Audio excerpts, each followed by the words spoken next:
The Samsung Buds, sound by AKG.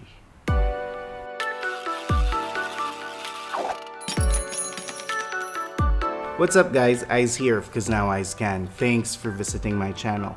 This is where I share my thoughts, feedback on tech items or gadgets that I use or pique my interest.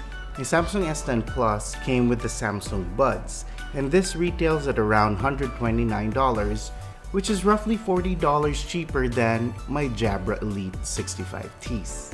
What's inside the box? Apart from the Samsung Buds on its carrying case, you get the standard USB charging cable and also some free tips along with a wingtip to find your fit. Now the Samsung Buds also comes in different colors. You can actually get it in black and in yellow.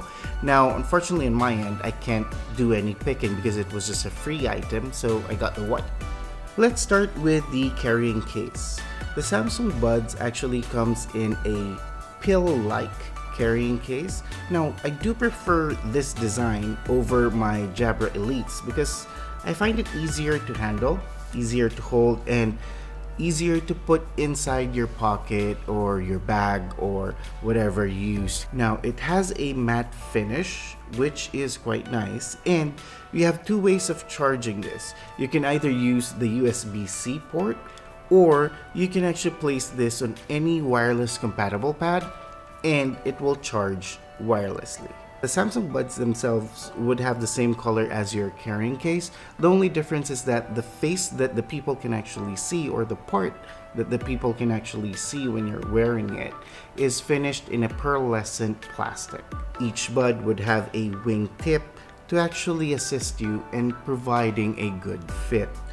Now you won't see any controls on these buds because the pearlescent finish, or that part that people can actually see, acts as a touchpad or a control pad for your Samsung Buds. What I like most about the design is you don't actually see any specific nib or anything protruding to accommodate the mic.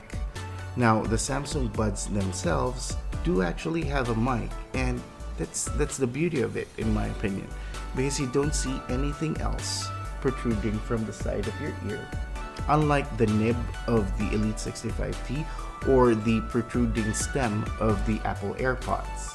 What's disappointing is that you don't actually see any controls. Correct. The touchpad though can only do playback controls like pause, skip, forward. There's no on and off, there's no volume. Everything has to be controlled by your phone. Now weight-wise, both the case and the buds themselves are slightly lighter than the Elite 65Ts, though they actually feel lighter than what the weighing scale is showing. Now the Samsung Buds installation is pretty simple. As long as you have the Samsung Wearables app turned on and your Bluetooth, then you just open up the case, wait for a few seconds, and the Bluetooth connection will automatically pop up and you just follow through the menu. Now the Samsung Wearables app will give you basic functions or controls. It will give you visual presentation of your battery life, some preset options for the music, notification settings, touchpad settings like bypass or turn off the touch function on your ear, or control for ambient sound so that you don't have to remove or adjust the volume of your buds in order to hear the outside world. And lastly, you actually have a function on the Samsung wearable apps to beep or sound off your buds if in case you misplaced it and you want to look for it. On the app category, that's where I picked the Elite 65T over the Samsung earbuds, because on the Elite 65Ts, even though it is $40 more expensive, Jabra indeed gives you more flexibility on the equalizer above other things. Alright, but at $130 roughly, how does the Samsung Buds sound?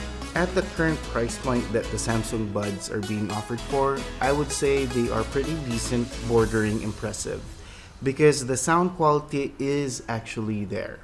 You do have good separation of music and you actually hear good bass.